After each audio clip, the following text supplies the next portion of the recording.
On va commencer, messieurs, dames, cette soirée qui est donc la soirée de clôture de la première saison de Trégor Cinéma. Ce soir, on va vous proposer donc une formule avec une lecture de scénario avec 4 comédiens et sur laquelle vont jouer donc 2 musiciens. Ils vont jouer une bande-son originale, donc en live, en direct, avec des parties improvisées. Vous allez voir, c'est assez... voilà, c'est la partie spectacle vivant. On va donc lire le scénario de Sébastien de Fonseca qui s'appelle Papa Momo.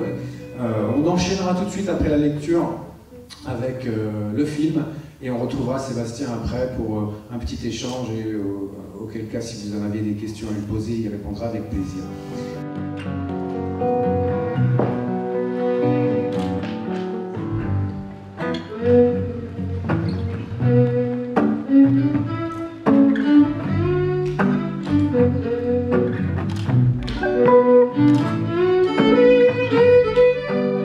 Franck intervient. Non, laisse béton. On va rentrer à pied. Je vais aller chez Pascal. Il est tard, non? Qu'est-ce que vous allez foutre? On a des révisions. La mère répond de manière exagérément agressive. C'est ça. J'aime pas que tu te foutes de ma gueule. C'est pas contre toi, Pascal, mais faut arrêter de faire des conneries tous les deux. Vous savez que nous, on n'aime pas trop que vous traîniez. Ça craint dans les rues quand même. Mais arrête enfin. On a un contrôle d'histoire demain. Quelques instants plus tard, elle revient, le trophée à la main. J'ai grillé la réserve de mon père. Ah, Rire nerveux. Franck a l'air anxieux. T'en as jamais vu? si. Le visage d'Alexandra.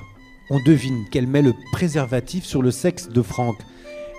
Elle a l'air satisfaite, puis elle s'approche de lui et l'embrasse. Il se retourne.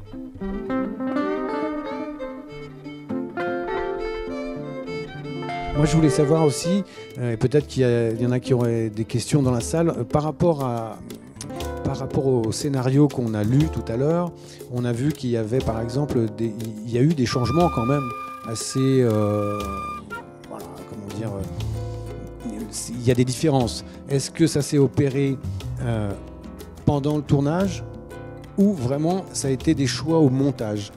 Tout est arrivé. C'est-à-dire que le scénario, c'est vraiment le scénario de la veille du tournage. C'est pour ça qu'il y a les précisions sur les noms des rues, etc. C'est très précis. Pour toute l'équipe, il fallait que tout soit vraiment très précis sur tout ce qui allait se passer. Mais je réécrivais toutes les scènes du lendemain, tous les soirs. Donc les dialogues ont changé chaque soir pour le lendemain, un petit peu. Pas beaucoup, mais un petit peu. Et puis même des fois les scènes, parce que je voulais simplifier, je voulais faire un peu moins de plans, etc. Je voulais prendre plus de temps avec les comédiens.